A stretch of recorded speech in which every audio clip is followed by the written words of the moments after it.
Bonjour, bonsoir, quelle que soit l'heure à laquelle vous regardez cette vidéo, je suis heureux de vous retrouver ici. Je suis le docteur Pascal Lebrun, et aujourd'hui nous allons parler d'un sujet qui est extrêmement important, un sujet qui concerne des millions de personnes à travers le monde entier, mais qui ne reçoit pas toujours l'attention qu'il mérite jusqu'à ce qu'il soit trop tard. Nous allons parler du diabète. Mais pas seulement de façon académique, pas seulement avec des chiffres et des définitions. Non. Aujourd'hui, je veux vous parler comme un ami, comme un médecin qui veut que vous compreniez vraiment ce qui se passe dans votre corps, ce qui peut se passer sans que vous vous en rendiez compte, et ce que vous pouvez faire pour vous protéger, vous et les personnes que vous aimez. Vous savez, dans ma pratique médicale, l'une des choses qui me touche le plus, c'est lorsqu'un patient vient me voir souvent pour un problème qui n'a pas de rapport direct avec ce que nous allons découvrir ensemble, et qu'après un simple examen, après quelques questions, je réalise que le diabète était là depuis longtemps. Depuis des mois. Parfois depuis des années. Et la personne ne le savait pas. C'est la réalité du diabète. Il ne crie pas toujours. Il ne vous fait pas toujours souffrir immédiatement. Parfois il entre doucement, progresse doucement, s'installe doucement, pendant que vous vivez votre vie normalement, pendant que vous travaillez, pendant que vous riez, pendant que vous dormez, il fait ses dégâts en silence. C'est pour cette raison que cette vidéo existe. Aujourd'hui, je vais partager avec vous 10 signes, 10 symptômes, 10 signaux d'alarme que votre corps peut vous envoyer pour vous dire que le diabète est peut-être en train de s'installer. Certains d'entre eux, vous les connaissez peut-être déjà. Mais je suis convaincu, et je peux prendre le pari, qu'il y en a au moins deux ou trois qui vont vous surprendre, qui vont vous faire dire « Vraiment ?» Je n'aurais jamais pensé que ça pouvait être un symptôme du diabète. Et à la fin de cette vidéo, dites-moi dans les commentaires, est-ce que vous connaissiez tous ces symptômes? Ou est-ce qu'il y en a un qui vous a particulièrement surpris? Je lis tous les commentaires, et vos réponses m'aident à comprendre quels sujets aborder pour vous dans le futur. Bien.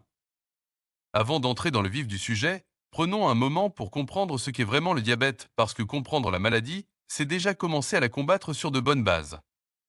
Nous savons tous que le diabète, c'est un excès de sucre dans le sang. Ça, pas de doute.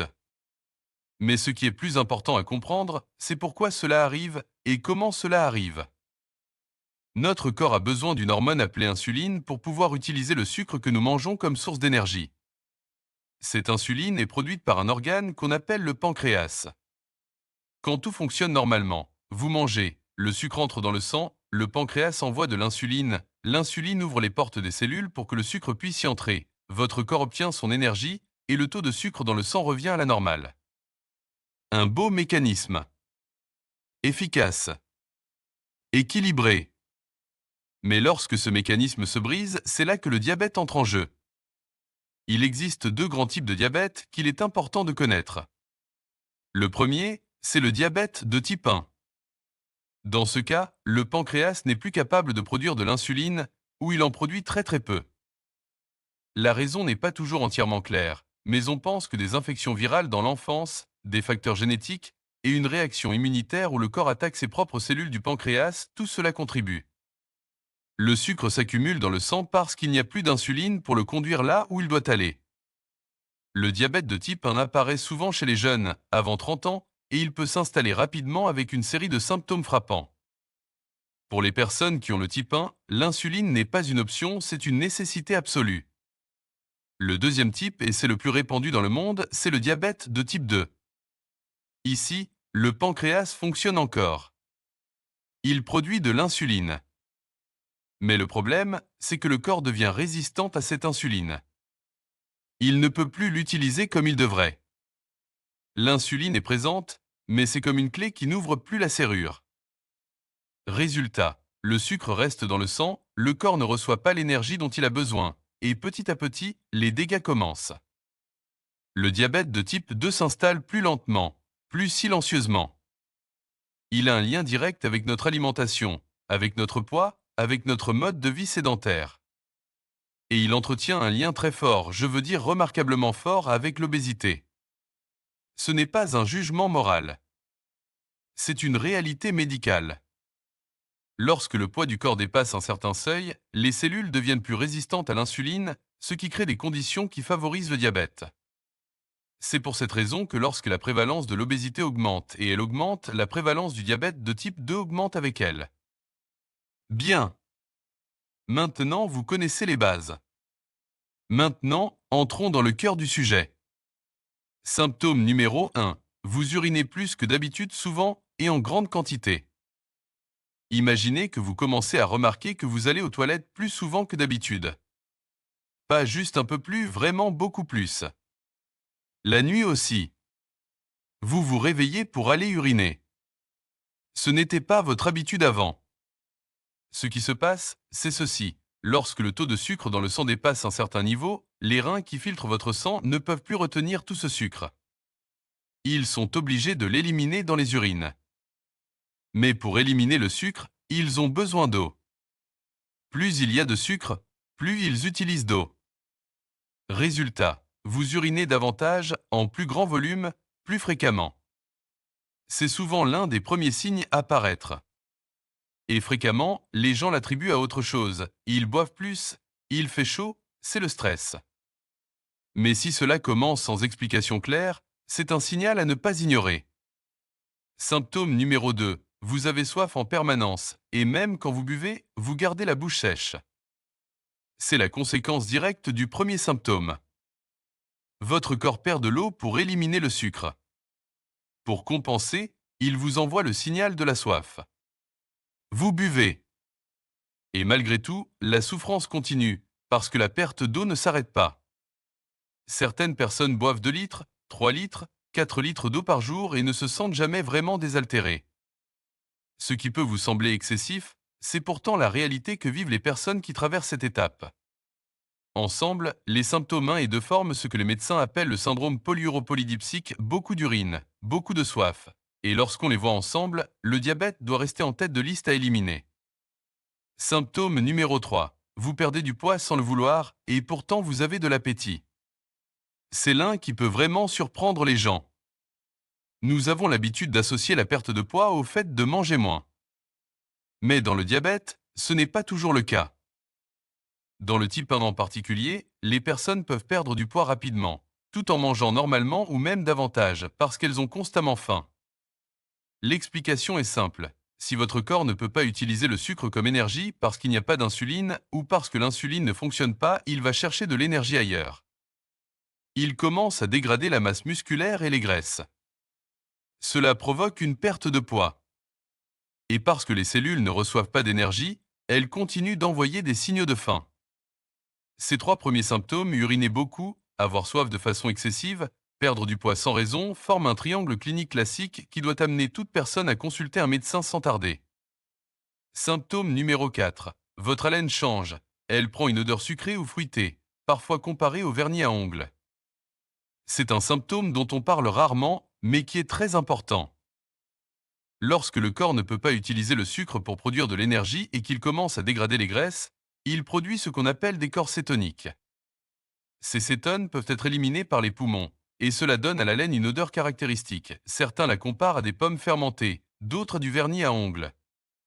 Si vous ou quelqu'un dans votre entourage commencez à avoir cette odeur sans explication, en particulier si d'autres symptômes l'accompagnent, urine fréquente, perte de poids, fatigue, cela peut être une urgence médicale qu'on appelle l'acidocétose diabétique. En particulier dans le diabète de type 1, cela peut évoluer rapidement avec des vomissements, des douleurs abdominales, de la confusion et si ce n'est pas traité, le coma. Je vous dis cela non pas pour vous faire peur, mais pour que vous sachiez. Dans ce cas précis, c'est l'hôpital pas demain, pas dans quelques jours, l'hôpital immédiatement. Symptôme numéro 5. Votre vision devient floue, vous commencez à mal voir. Le diabète peut affecter vos yeux. Comment?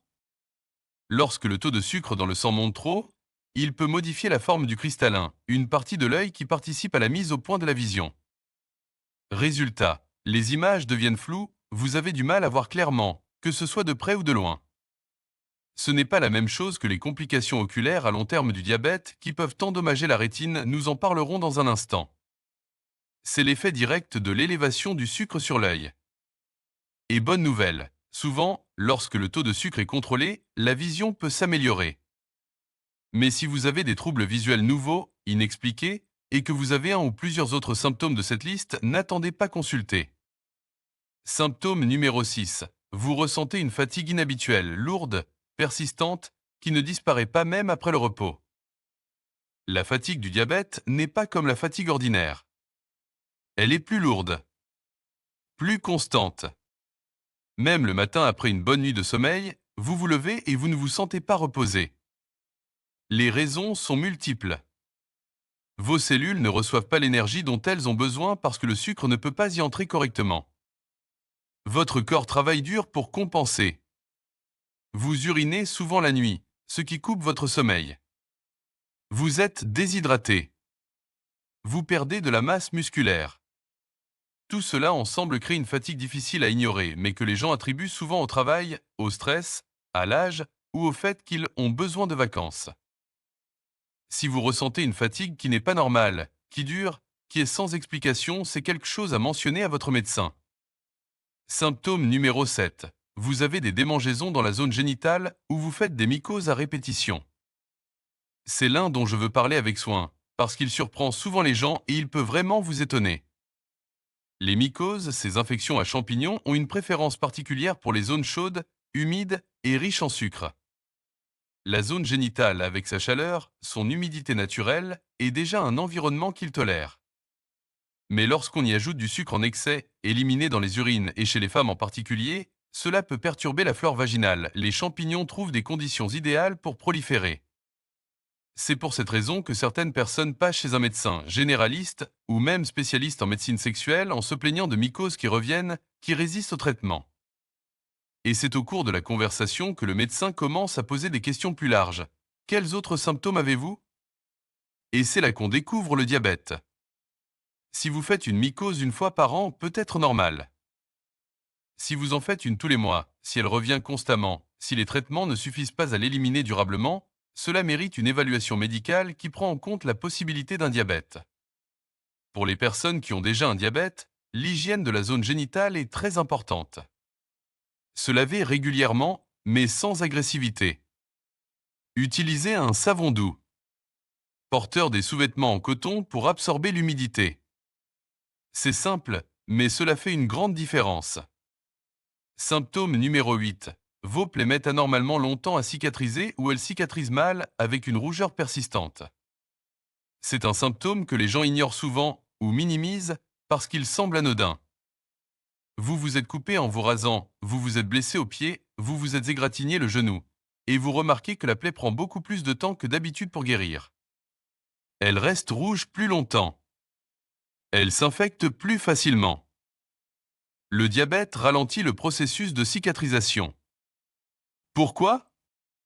Parce que des taux de sucre élevés affectent le fonctionnement des vaisseaux sanguins, la circulation qui apporte l'oxygène et les cellules de défense vers la zone blessée diminue. Les globules blancs, vos soldats immunitaires, fonctionnent moins efficacement lorsque le sucre est élevé. Résultat, ce qui aurait pris une semaine à guérir prend 3 semaines. Et ce qui aurait pris 3 semaines peut devenir une infection.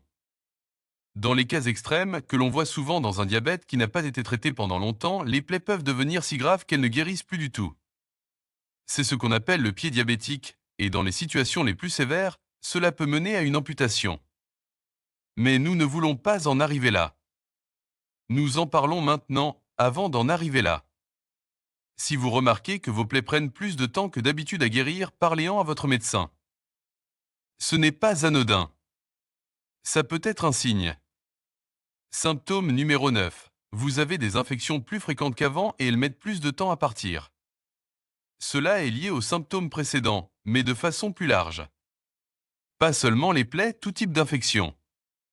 Vous remarquez que l'année passée, vous avez pris plus d'antibiotiques que d'habitude. Vous avez fait une rhinite, puis une infection urinaire, puis un problème gastro-intestinal. Ou vous avez attrapé une grippe qui a duré 3 semaines, alors qu'avant, une semaine suffisait. Le diabète affecte votre système immunitaire. Il diminue la capacité de votre corps à se défendre contre les bactéries, les virus, les champignons. C'est comme une armée qui a moins de soldats, qui se fatigue plus vite. Lorsque vous observez ce type de schéma, infection plus fréquente, plus longue, plus résistante au traitement, c'est un signal que votre corps vous envoie pour vous dire que quelque chose ne va pas normalement. Le diabète est l'une des explications à investiguer. Symptôme numéro 10, et c'est le dernier, mais peut-être le plus grave. Des complications qui apparaissent avant même que le diabète soit diagnostiqué. C'est la réalité qui me touche le plus dans toute cette liste. Parce que cela signifie que la personne avait le diabète depuis longtemps et ne le savait pas. Et pendant qu'elle ne le savait pas, il faisait ses dégâts silencieusement, progressivement, dans les vaisseaux sanguins, dans les nerfs, dans le cœur, dans le cerveau. Et lorsque la personne vient finalement voir le médecin, ce n'est pas pour une soif excessive, pas pour uriner souvent, pas pour une perte de poids, c'est parce qu'elle a eu un AVC. Ou un infarctus du myocarde. Ou des troubles érectiles qui ont commencé. Ou des fourmillements dans les pieds. Ou des problèmes nerveux. Et c'est lors de l'évaluation qu'on fait une simple prise de sang et on découvre un diabète qui était là depuis des années. Je rencontre des patients comme ça chaque année. Des personnes qui auraient pu savoir bien plus tôt si elles avaient eu l'information. Si elles avaient fait un dépistage régulier. Si elles avaient écouté leur corps quand il leur parlait. C'est pour cela que je fais cette vidéo.